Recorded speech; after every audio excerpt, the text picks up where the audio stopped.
بسم الله الرحمن الرحمن. هو سحرنا اليوم آسيا التي تعيش بلا حياة ولا تتفاخر اليوم.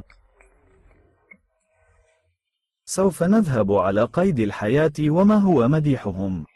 كل شيء على قيد الحياة مثل الحيوانات والنباتات الشعبية. يستطيع الماء أن يبقي الجسم حيا لبضعة أيام وبدون الله لبضعة أسابيع. ومن بين هذه الأشياء ستتعرف أنت بنفسك على ما هو حي وما هو غير حي. يحتاج البشر إلى الغذاء للبقاء على قيد الحياة، وتحتاج النباتات إلى الضوء. نحن نستخدم الماء للبقاء على قيد الحياة، مثلما تحتاج الحيوانات أيضا إلى الهواء والماء والغذاء للبقاء على قيد الحياة. وكذلك النباتات أيضا لأنها كائنات حية أيضا، إنهم بحاجة إلى الهواء والماء وما شابه ذلك.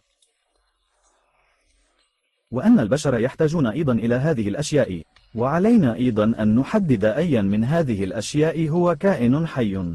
وهذه كلها كائنات حية، ومن بينها الخيمة والسراويل والماء هي أشياء غير حية لأنها لا تستطيع الانتقال من مكان إلى آخر. يحتاج الإنسان إلى الهواء والماء والغذاء ليبقى على قيد الحياة. لذا أيها الأطفال الأعزاء، عليكم أنتم أيضا أن تروا من حولكم ما هو الشيء الحي وما هو. 9. الشيء الديم هو الشيء الذي لا يمكن أن ينتقل من مكان إلى آخر. 1000. للحصول على أي دعم، عليك الآن الاشتراك في قنواتنا للحصول على أحدث المعلومات، وبالتأكيد الضغط على الأيقونة أعلاه. لقد بدأ الأمر.